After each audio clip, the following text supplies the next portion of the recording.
우리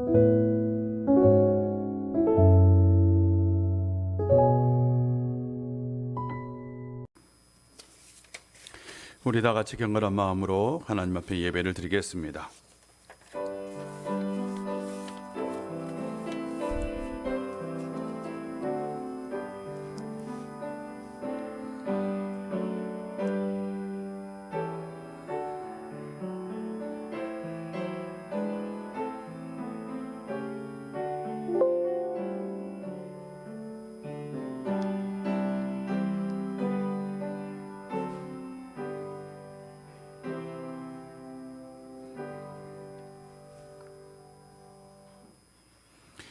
하나님의 떡은 하늘에서 내려 세상에 생명을 주는 것이니라. 나는 생명의 떡이니 내게 오는 자는 결코 줄이지 아니할 터이요 나를 믿는 자는 영원히 목마르지 아니하리라. 아멘. 하나님 아버지, 오늘도 우리를 주의 전으로 불러 우리가 주님 앞에 경건한 마음으로 예배드릴 수 있도록 은혜 주셔서 감사합니다. 이 시간 우리의 예배 가운데, 우리의 기도 가운데, 우리의 찬송 가운데 함께하여 주시옵소서. 주님께서 말씀해 주셨습니다. 나는 생명의 떡이니 내게 오는 자는 결코 줄이지 아니할 터이요 나를 믿는 자는 영원히 목마르지 아니하리라 라는 말씀을 의지하여 이 시간 우리가 영원한 생명의 떡을 먹고자 주님 앞에 나와왔습니다. 말씀을 통해서 영의 양식을 취할 수 있는 시간 되게 하여 주시옵소서. 이 시간 우리가 하나님의 말씀을 들을 때에 그 말씀이 성령을 통해서 성령의 능력으로 우리의 영혼의 양식이 되게 하여 주옵소서. 예수님의 이름으로 기도합니다. 아멘. 찬송가 353장입니다.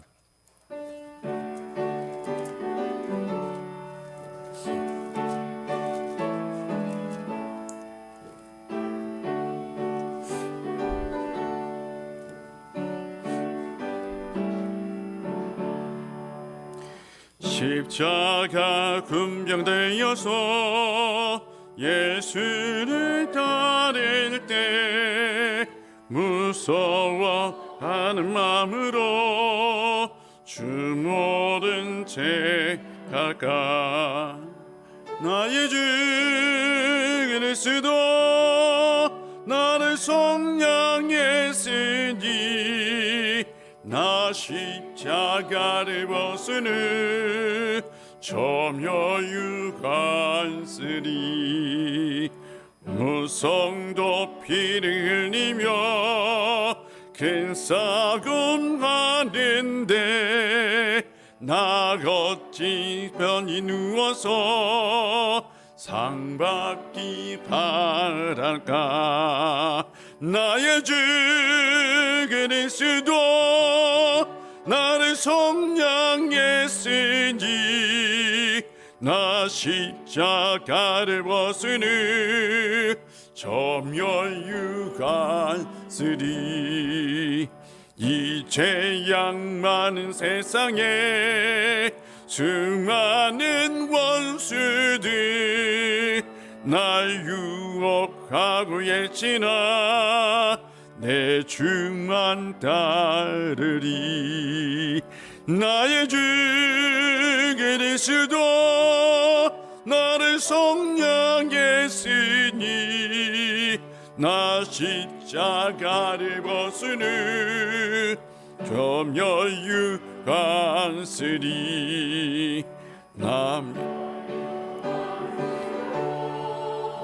몸 바쳐 싸울 때 주 내게 용기 주시사 이기게 하시네.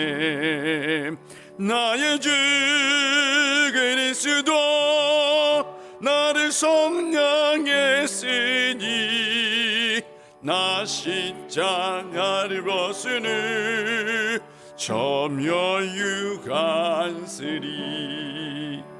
승리의 그날 이르러 십자가 군병들 개가를 불러 영광에 주님께 돌리. 하리니 나의 주 그리스도 나를 속량했으니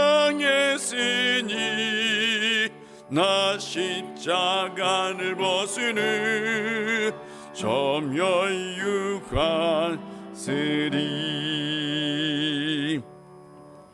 아멘. 하나님 말씀은 마가복음 3장 31절부터 35절입니다. 마가복음입니다. 마가복음 3장 31절부터 35절입니다. 우리 한 절씩 교독합시다. 그때 예수의 어머니와 동생들이 와서 밖에 서서 사람을 보내어 예수를 부르니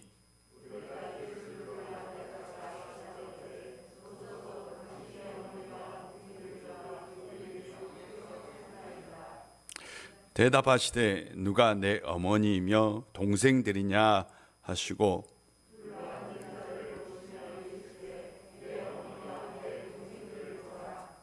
다 같이 읽겠습니다.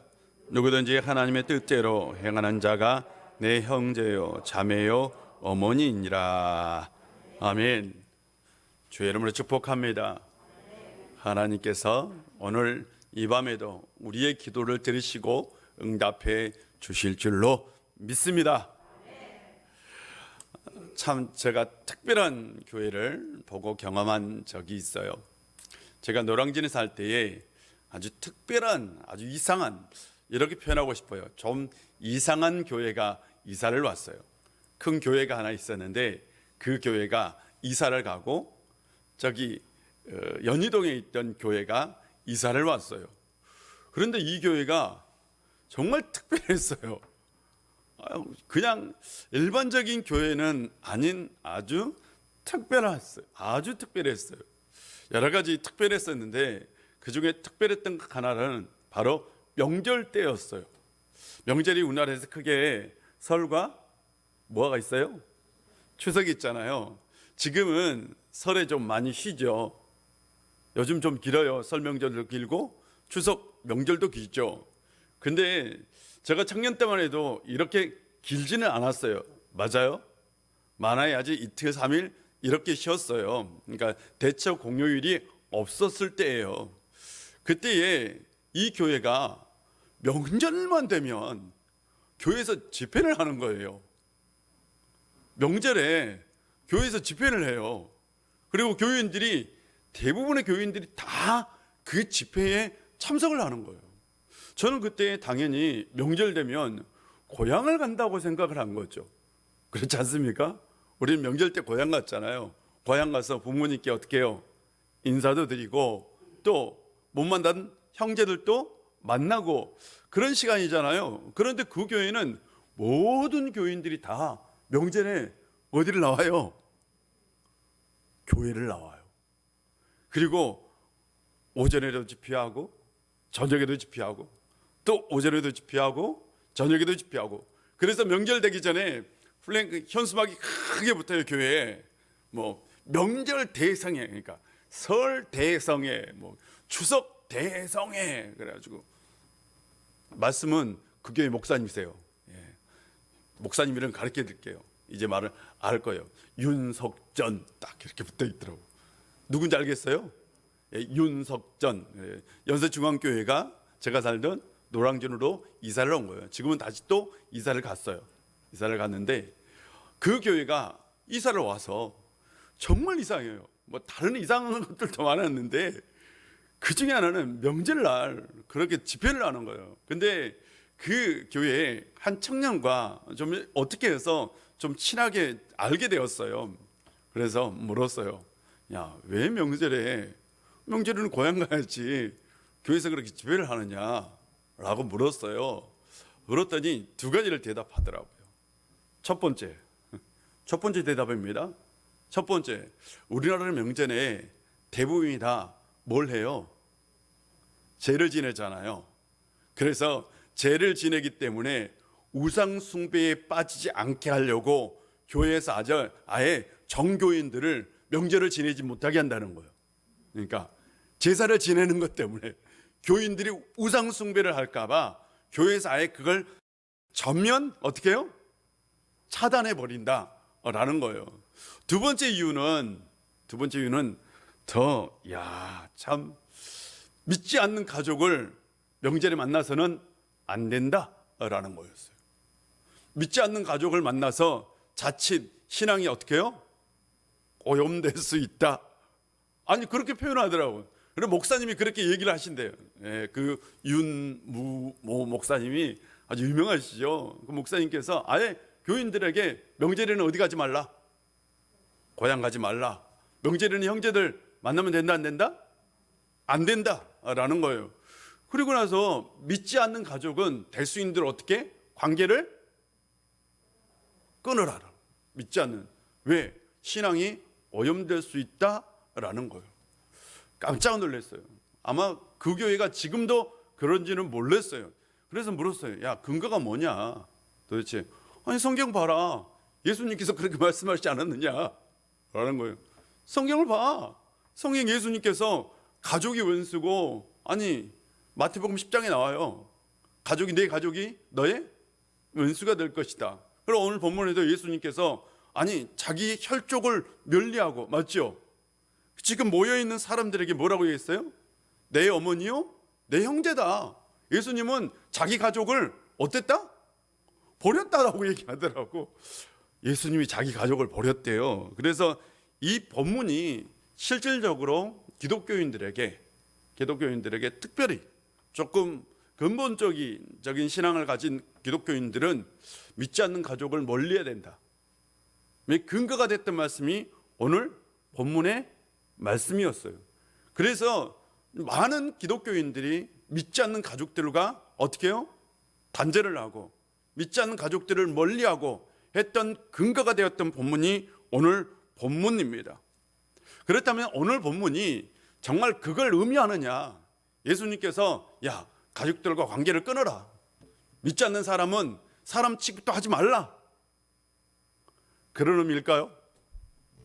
예수님께서 그런 의미로 지금 그렇게 말씀하셨을까요? 그런데 그렇게 많이 해석을 했다고요.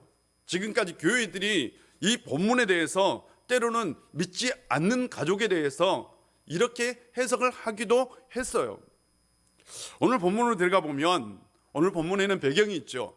어떤 배경이 있느냐? 먼저 예수님께서 바알세불 논쟁, 지난주에 내가 나눴던 말씀입니다. 바알세불 논쟁을 했어요. 예수님께서 귀신을 쫓아내는 것, 병 고치는 것에 대해서는 문제를 삼지 않았어요. 서기관들이, 율법학자들이. 그런데 예수님께서 병 고치는 것은 문제 삼지 않았지만 귀신을 쫓아내는 것, 그건 영적인 일이잖아요. 이 영적인 일은 자신들하고 관계된 일이잖아요. 그래서 이 일에 문제를 삼았다고요. 그래서 자신들이 하지 못하기 때문에 그 일은 누구를 통해서 하는 일이다? 예수님이 바알세불, 귀신의 왕 바알세불과 작당을 해가지고 그래서 귀신을 쫓아내는 것이라고, 그래서 예수님이 귀신 들린 사람 또는 귀신과 협력하는 사람이라고 사람들이 얘기했고요. 바알세불 떤 이 율법학자들도 예수님께 그렇게 얘기한 거죠. 예수님은 이렇게 얘기했죠. 아니다, 나는 오히려 그 강한 자를 결박하는 더 강한 자다 라고 얘기했어요. 사탄을 결박하는 더 강한 자가 누구냐? 바로 나다. 그리고 나를 모독하는 건 성령을 모독하는 것이고, 성령을 모독하는 죄는 사하심을 얻지 못한다 라는 말씀을 하셨었어요.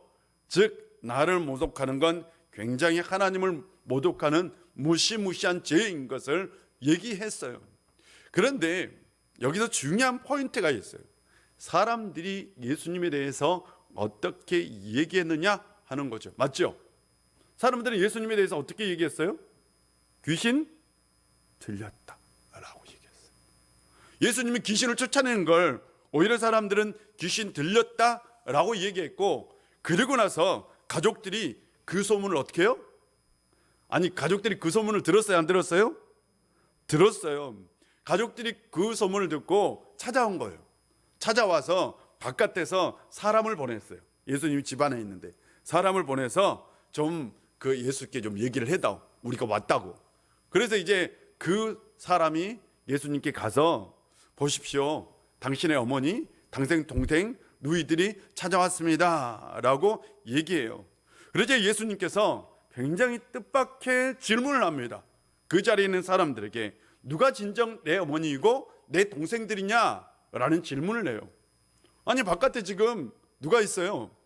어머니도 있고, 맞죠? 동생들도 있는데, 아니 예수님이 질문을 해. 그 동생들과 어머니를 놓고, 아니 누가 진정 내 어머니이고 누가 내 동생이냐 라고 질문을 한 거죠. 이 질문 속에는 마치 어머니를 외면하고 동생들을 외면하는 것처럼 보입니다.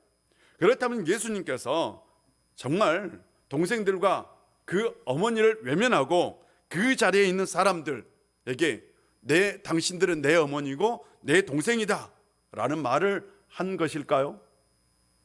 그런 의미를 가지고 있느냐라는 거죠. 먼저 가족들이 예수님을 만나러 온 이유가 있죠. 21절을 보면 예수의 친족들이 듣고 그를 붙잡으러 오니 이는 그가 어떻게 됐다? 미쳤다. 21절을 보면 예수가 미쳤다라는 소식을 들었어요. 제가 지난주에도 말씀을 드렸듯이 예수님의 가문은 왕족 가문이에요. 맞아요?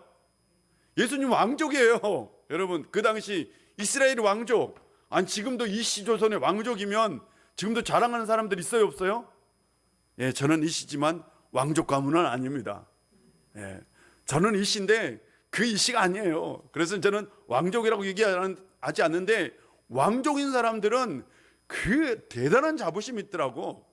이스라엘에서도 혈통이 굉장히 중요합니다. 족보가 중요한 나라, 이 나라가 족보가 중요한 나라잖아요. 그런데 이 족보에 의하면 예수님은 왕족이에요. 근데 왕족에서 귀신 들렸다, 미쳤다 라는 소문을 듣게 되었어. 어떻게 해요? 잡아와야지 뭐. 그래서 예수님을 어떻게 해요? 지금 잡으러 온 거예요. 예수님을 붙잡으러 온 거예요. 집에 데리러 가려고 한 거예요. 그들은 예수님의 사역을 돕기 위해서 온 게 아니죠. 오히려 예수님의 사역을 어떻게 해요?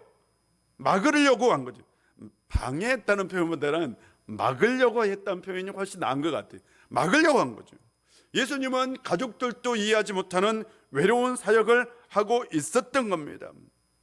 그러므로 오늘 본문의 말씀은 절대 왜곡해서는 안 돼요.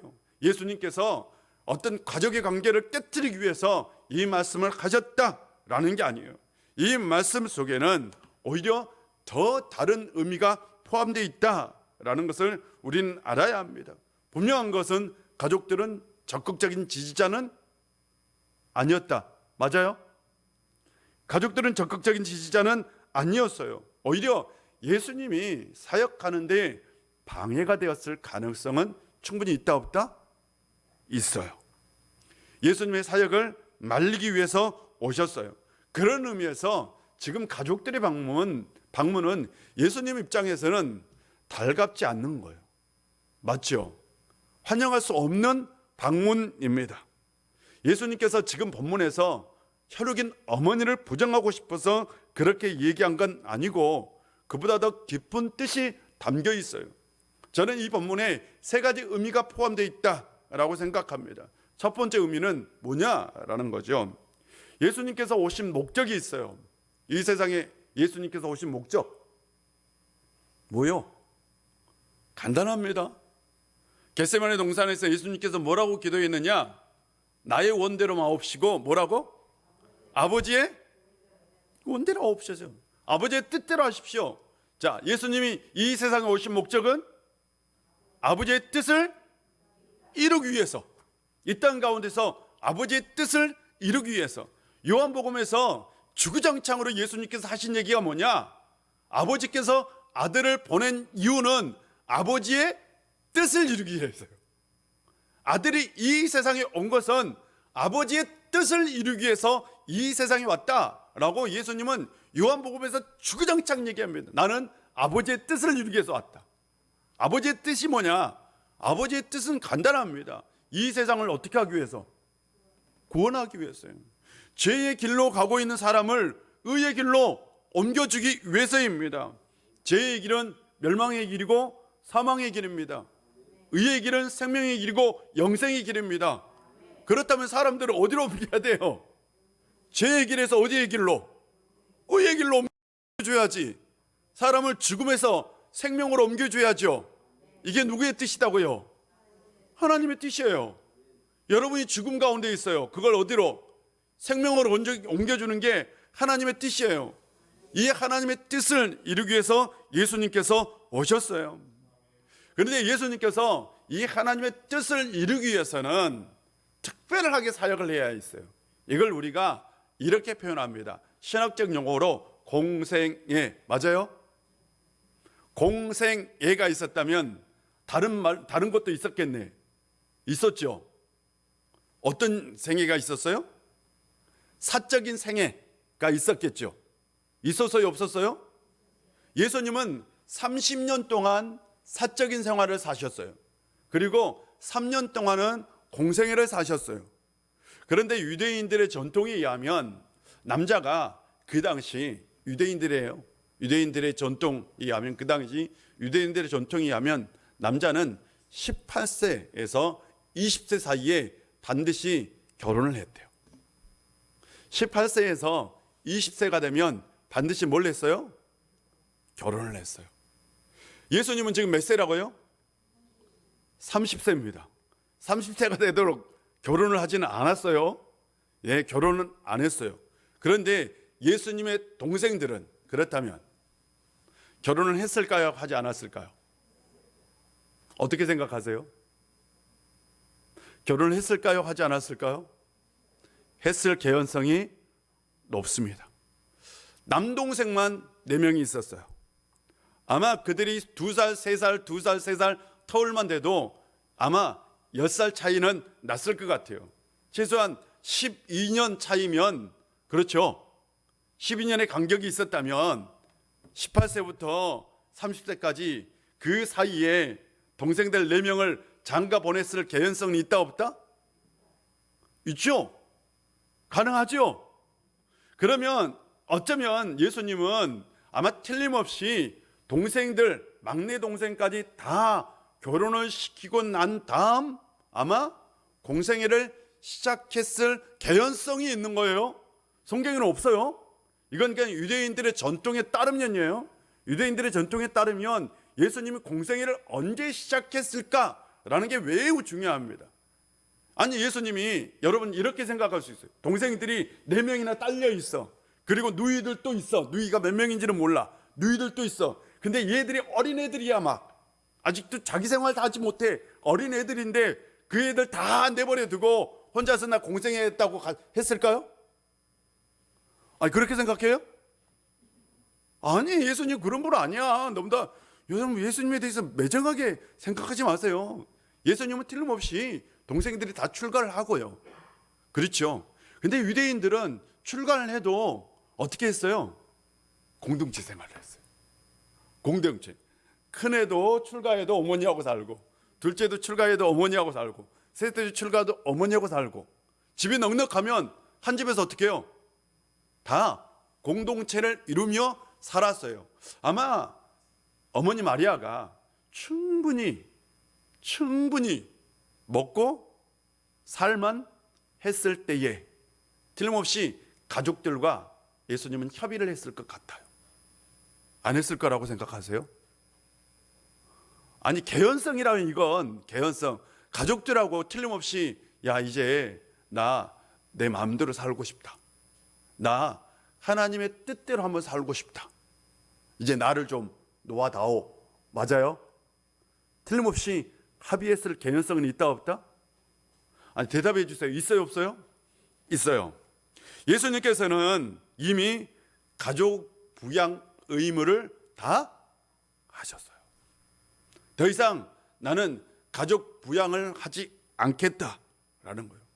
부양의 의무를 이제는 다 했기 때문에 나는 아버지, 또 다른 아버지, 또 다른 부모, 또 다른 아버지의 뜻을 이루기 위해서 나는 그 일을 해야 되겠다라고 분명히 가족들에게 선포했을 가능성이 있어요.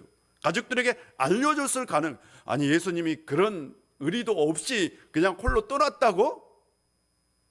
설마? 그렇게 생각하세요? 아니요.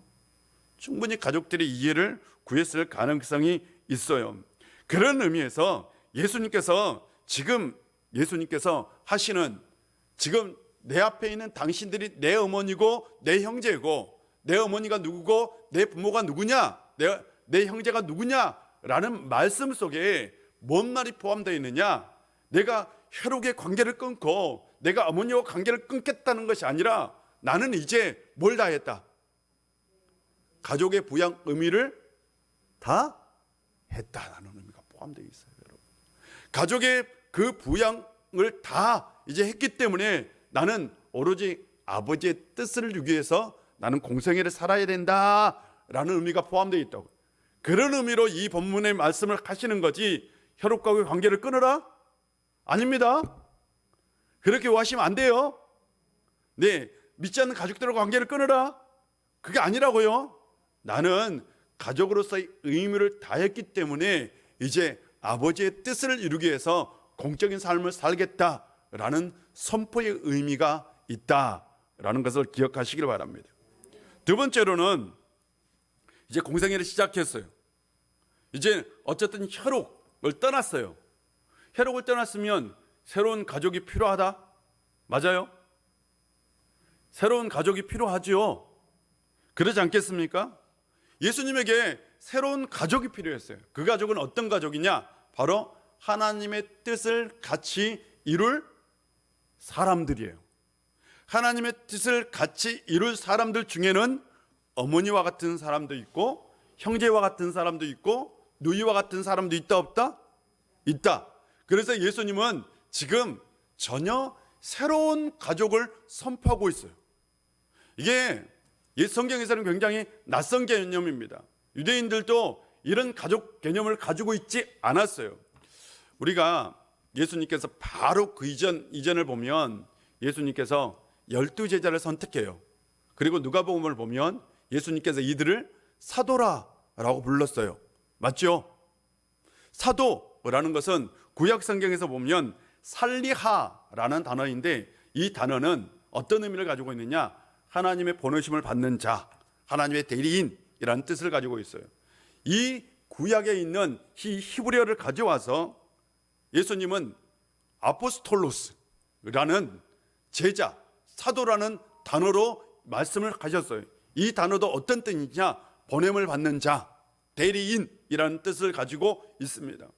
예수님께서 12명의 제자를 선택해서 이렇게 선포했어요. 너희들은 아포스톨로스, 사도다 라고 얘기했어요. 너희들은 나의 보냄을 받는 자다, 너희들은 나의 대리자다 라고 얘기했어요. 그런데 놀라지 마세요. 이 개념이 그 당시에 없었어요. 이런 제도도 그 당시에 없었어요. 납비가 만약 제자를 뽑아요. 그러면 제자를 세상에 보낸다, 나를 대신해서 보낸다, 나의 대리자다 라는 개념이 없었어요. 그 당시 이 사도 세례 요한에겐 제자들이 많았죠. 많았어요? 적었어요? 많았어요. 이 세례 요한의 제자들이 많았는데 세례 요한도 한 번도 그 제자들을 내가 너희를 세상으로 파송한다 라고 얘기하지 않았어요. 그 당시 이 개념 자체가 없었어요. 근데 예수님은 전혀 없는 제도를 가지고 왔어요. 어떤 제도? 전혀 없는 제자의 제도를 가지고 온 거예요. 엄청난 혁신입니다. 새로운 제도를 만드셨어요. 오늘 이 예수님께서 당신들이 내 어머니고 당신들이 내 형제다, 새로운 가족의 제도를 가지고 왔어요. 그 당시 이스라엘에 이 제도가 없었다니까요, 여러분. 영적인 가족? 이런 제도가 없었어요, 여러분. 근데 예수님은 이런 제도를 가지고 오신 거예요. 다른 말로 표현하면 전통적인 가족 제도의 개념을 어떻게 해요? 바꾸셨어요. 우리는 전통적으로 가족은 뭐예요? 혈육이잖아요. 혈육으로 맺어진 사람이 가족이죠. 근데 예수님은 그걸 부정했어요. 정확히 표현하면 뛰어넘으셨어요. 혈연을 뛰어넘었어.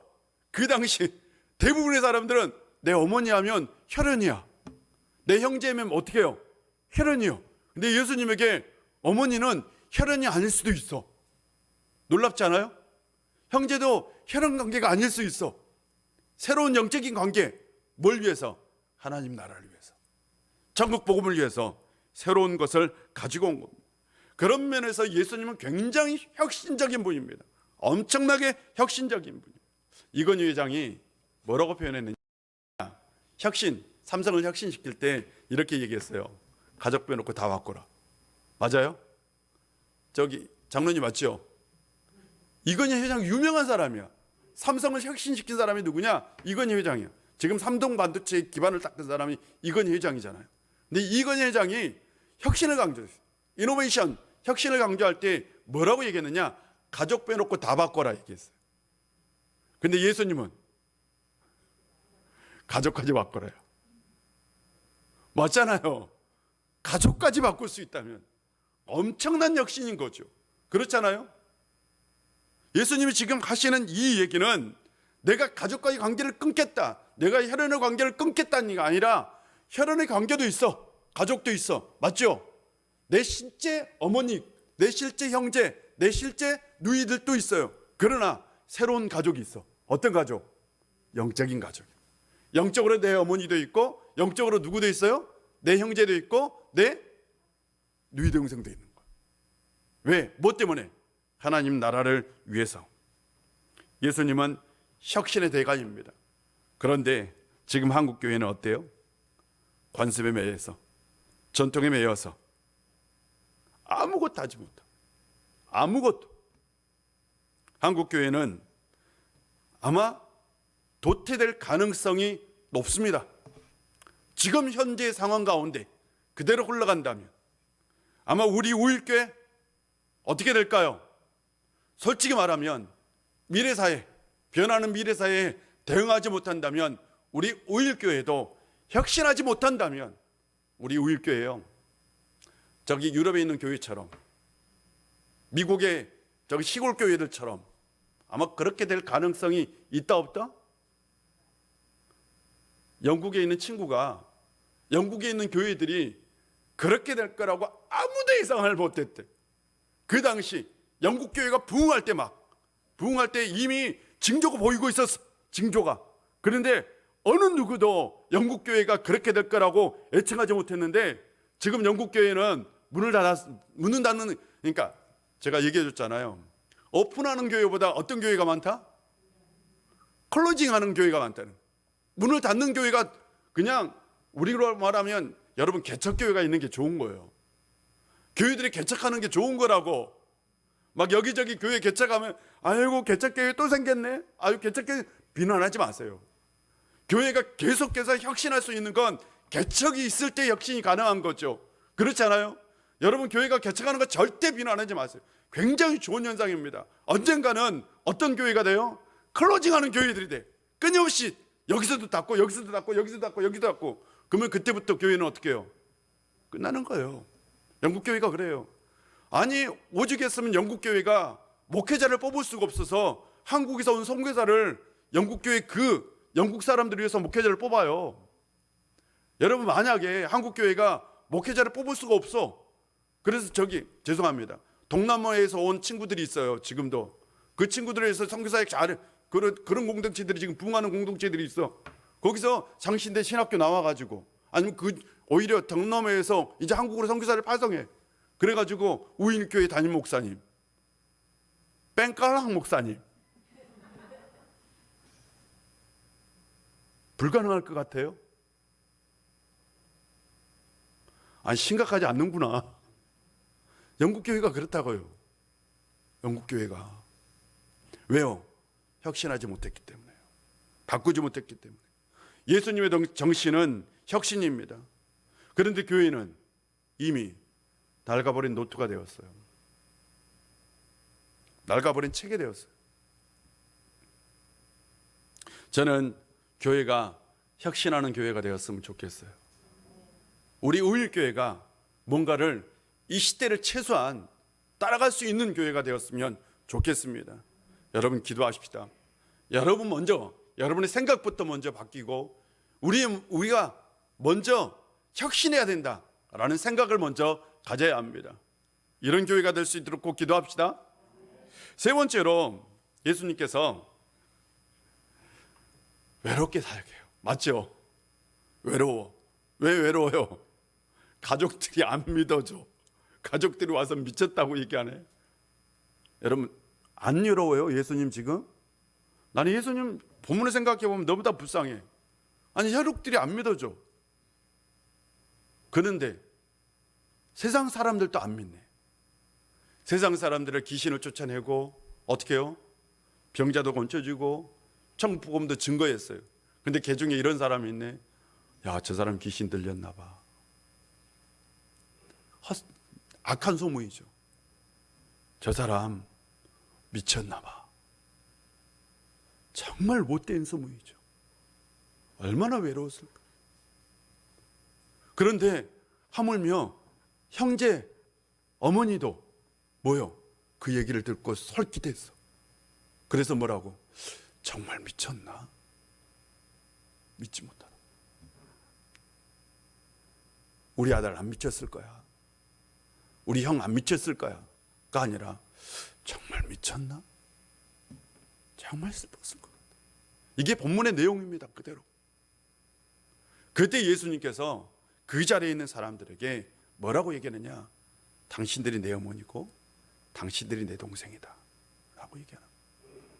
무슨 말일까요? 어떤 의미가 포함되어 있어요?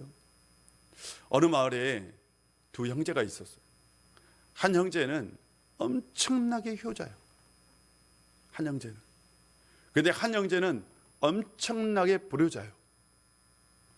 근데 이 불효자가 와가지고 맨날 어머니를 때리고 어머니에게 욕하고 어머니를 죽이겠다고, 며느리까지 와가지고 어머니를 죽이겠다고 협박하고.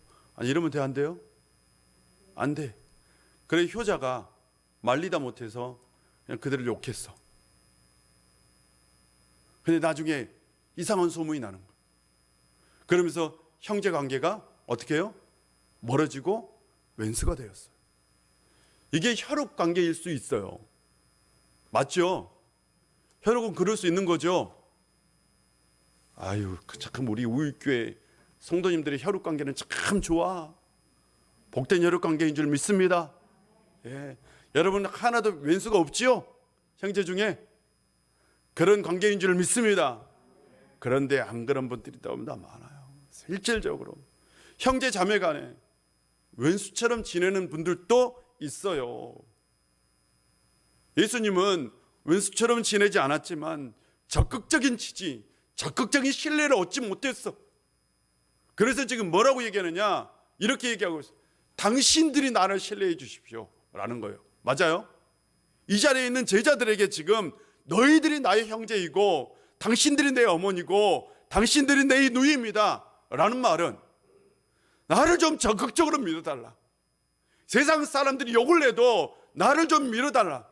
세상 사람들이 미쳤다고 얘기해도 나를 좀 믿어달라 라는 예수님의 말씀인 거죠. 맞죠?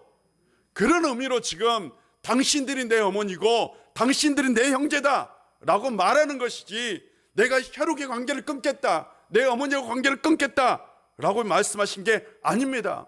그 자리에 있는 사람들에게 신뢰를 요청하고 있는 말씀이었던 거죠. 근데 왜 이 말씀을 문자적으로 해석해요? 이 말씀을 문자적으로 해석해서 어떻게 해요? 믿지 않는 어머니와 관계를 끊어야 된다고, 믿지 않는 형제들과의 관계를 끊어야 된다고. 말씀을 다르게 해석하면요, 예수님의 말씀이 그 오도가 될 수 있는 겁니다. 예수님은 절대로 혈육의 관계를 무시하지 않았어요. 혈육의 관계를 끊어라 라고 말씀하지 않았어요. 단 공생애를 위해서 지금 내가 공적 생애를 살고 있기 때문에 아버지의 뜻을 이루기 위해서 새로운 영적인 가족이 필요했고, 그 영적인 가족들의 적극적인 신뢰, 맞죠? 끝까지 예수님을 붙들고 예수님을 신뢰할 수 있는 그 신뢰를 요청했던 거예요. 그런데 나중에 제자들은 예수님 어떻게 했어요? 버리잖아요. 얼마나 가슴 아팠겠어요. 내 가족이 되라고 얘기한 거예요. 예수님께서 제자들에게 지금. 여러분, 저는 우일교회 성도님들이 정말 주님의 영적인 가족이 되었으면 좋겠어요. 세상에 무슨 일이 있더라도 정말 주님을 신뢰하고 의지할 수 있는 영적인 가족이 되었으면 좋겠어요. 아니, 코로나 때문에 주님을 버려? 사업이 안 된다고 주님을 버려요? 아니, 내가 장사가 안 된다고 주님을 버려요? 예수님께서 지금 뭐라고 얘기해요? 나를 신뢰해라, 나를 믿으라 라는 말씀이잖아요. 사랑하는 성도 여러분, 여러분이 주님의 영적인 가족인 줄 믿습니다. 절대 주님을 포기하지 않는 성도님들 되시길 바랍니다. 기도하겠습니다.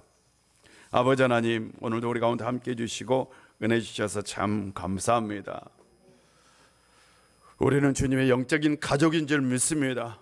우리가 끝까지 주님을 따라갈 수 있는 주님의 제자들 되게 하여 주시옵시고, 주님을 붙들고 살 수 있는 저희들 되게 하여 주시옵소서.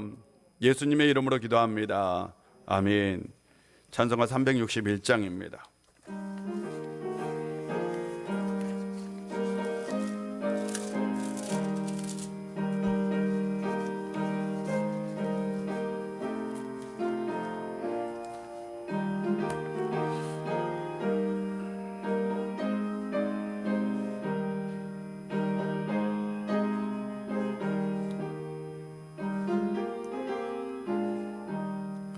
기도하는 이 시간 주께 무릎 꿇고 우리 구세주 앞에 다 나아가네.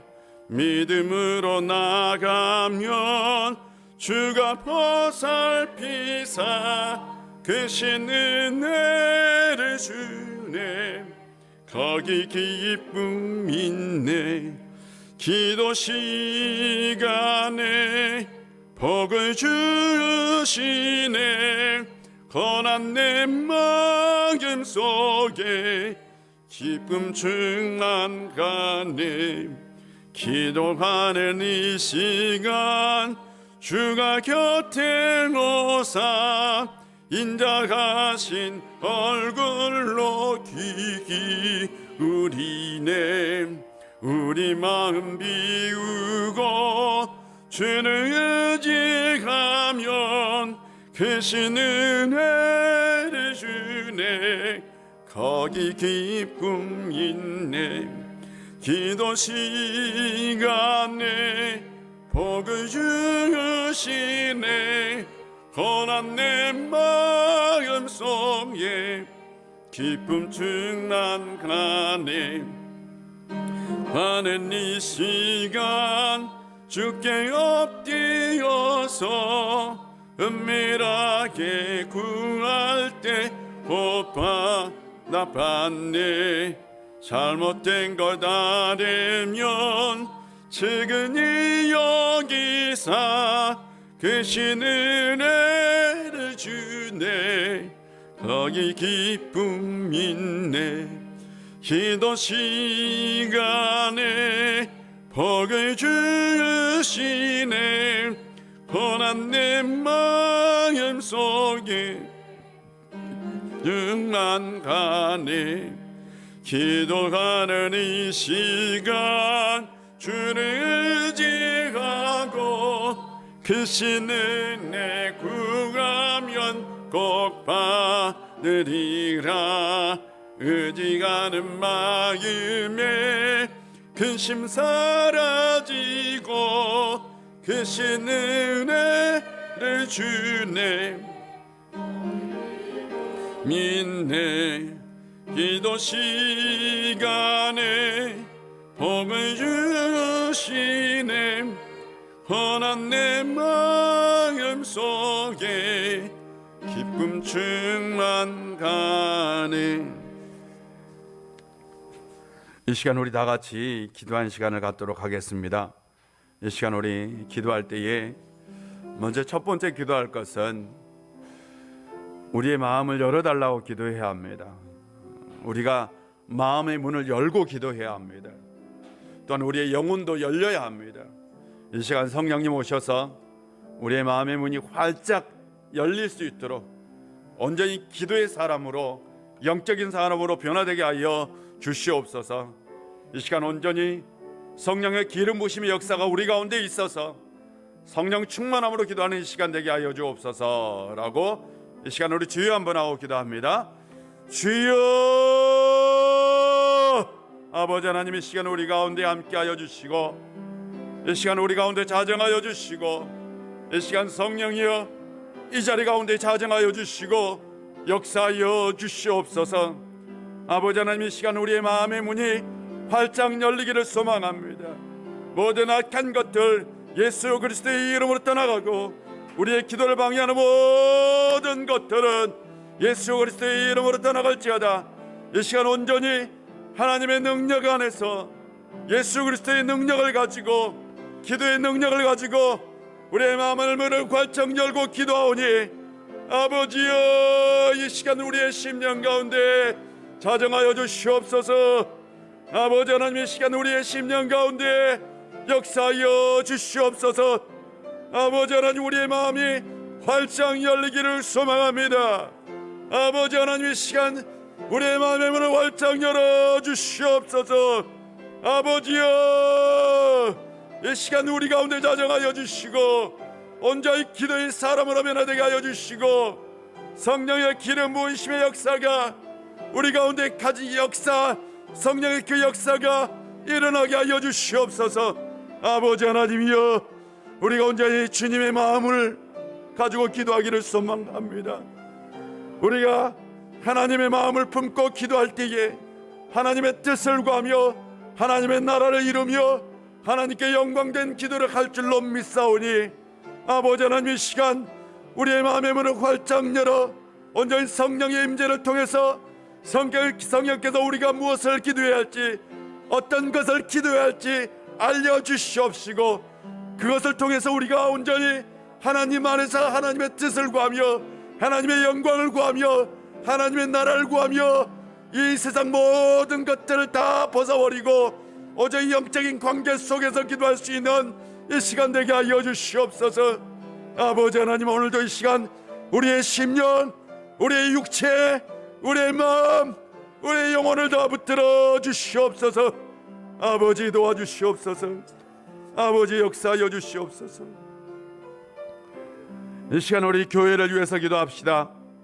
이 시간 우리 교회를 위해서 기도할 때에 우리 오일교회가 다음 세대를 살리고 다음 세대를 세우는 교회, 기도로 하나님의 기적을 일으키는 교회, 예배가 뜨겁고 말씀이 살아있는 교회, 사랑의 역사가 있는 교회가 될 수 있도록 이 시간 우리 주여 한번 하고 기도합니다. 주여, 아버지 하나님이여, 이 시간 우리 가운데 역사하여 주시옵소서. 이 시간 우리 오일교회를 위해서 기도합니다. 올해 우리 오일교회 비전이 있습니다. 우리 오일교회 비전은 다음 세대를 살리고 싸우는 교회 뿐만 아니라 기도로 하나님의 기적을 경험하는 교회입니다. 아버지 하나님, 우리 성도들 한 사람 한 사람 영적으로 깨어나게 하여 주시옵소서. 우리가 기도해야 살고 우리가 기도해야 하나님의 기적을 경험하고 우리가 기도해야 온전히 하나님의 그 복을 받을 수 있습니다. 아버지 하나님이여, 우리로 하여금 기도하게 하여 주시옵소서. 기도의 불길이 타오르게 하여 주시옵시고 이 자리가 차고 넘치게 하여 주시옵시고 기도하는 영혼들로 가득한 교회, 기도의 불길이 타오르는 교회, 기도하지 않고는 견딜 수 없는 교회, 기도하지 않고는 견딜 수 없는 심령을 가진 성도들, 아버지 하나님, 그리하여 주님 앞에 간절히 부르짖었고 하나님이 그 놀라운 기적의 역사를 경험할 수 있도록 이 시간 우리 가운데 함께하여 주시옵소서. 너는 내게 부르짖으라, 내가 내게 응답하겠고 그거 놀라운 비밀한 일을 내게 보이리라 라는 그 말씀을 의지하여 우리가 항상 기도하기를 소망합니다. 하나님의 놀라운 것들을 우리가 기도로 경험할 수 있음을 소망합니다. 아버지 하나님이여, 우리 오일교회를 깨워주시옵소서. 오일교회 각 성도들 한 사람 한 사람을 깨워주시옵소서. 기도의 자리로 나와 기도할 수 있는 저희들 될 수 있도록 아버지 하나님 역사하여 주시옵소서. 뿐만 아니라 우리 오일교회가 다음 세대를 살리고 다음 세대를 세우는 교회가 되기를 소망합니다. 아버지 하나님, 다음 세대를 세우지 못하면 교회의 미래, 교회의 희망도 없습니다. 다음 세대를 살리지 못하면 아버지 하나님이 우리 교회는 죽은 교회가 될 수밖에 없습니다. 아버지 하나님, 다음 세대가 영적으로 깨있지 않으면 한국교회에 소망이 없습니다. 아버지 하나님, 다음 세대를 살리는 교회가 되어야 합니다. 아버지 하나님, 우리 교회가 다음 세대를 위해서 적극적으로 투자하고 다음 세대 한 사람 한 사람의 영혼을 품고 다음 세대의 영혼들이 우리 교회 안에서 즐겁게 뛰놀 수 있는, 마음껏 자기들 인생의 꿈을 펼칠 수 있는 교회가 될 수 있도록 아버지 하나님이여, 우리 가운데 지혜를 허락하여 주시고 우리 교회가 다음 세대를 위해서 혁신할 수 있는 교회, 변할 수 있는 교회, 이 시대를 바꿀 수 있는 교회, 이 시대의 흐름을 완전히 뒤바꿀 수 있는 교회가 될 수 있도록 아버지 하나님 역사하여 주시옵소서. 아버지 하나님, 우리 교회가 더욱더 깨어나야 합니다. 예배의 부흥도 있어야 합니다. 아버지 하나님이여, 예배의 부흥 있게 하여 주시옵소서. 말씀의 부흥도 있어야 합니다. 아버지 하나님, 말씀을 사모하는 영혼들로 가득 채워지는 교회 되게 하여 주시옵소서. 아버지 하나님, 아버지 하나님이여, 우리가 사랑이 뜨거워야 합니다. 아버지 하나님, 사랑으로 뜨거워지는 교회 되게 하여 주시옵소서. 아버지 하나님, 우리 교회가 선교적 사명을 감당하는 교회가 되어야 합니다.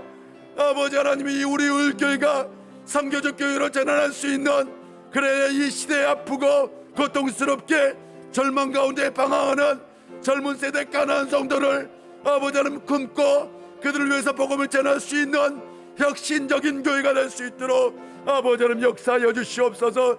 올해 우리는 HHAB 워십을 꿈꾸고 있습니다. 가난한 성도를 위한 예배를 꿈꾸고 있습니다. 아버지 하나님, 예배가 절대 실현되게 하여 주시옵시고 이 지역에 있는 수많은 영혼들, 죽은 영혼들을 살릴 수 있는 아버지 하나님, 우리 교회가 되게 하여 주시옵소서. 진짜 젊은이들에게 꿈과 희망을 주고 젊은이들을 영적으로 다시 세울 수 있는 교회가 될 수 있도록 아버지 하나님, 우리 교회 가운데 함께 하여 주시옵소서. 아버지 하나님 역사하여 주시옵소서. 이 시간 우리 나라를 위해서 기도합시다.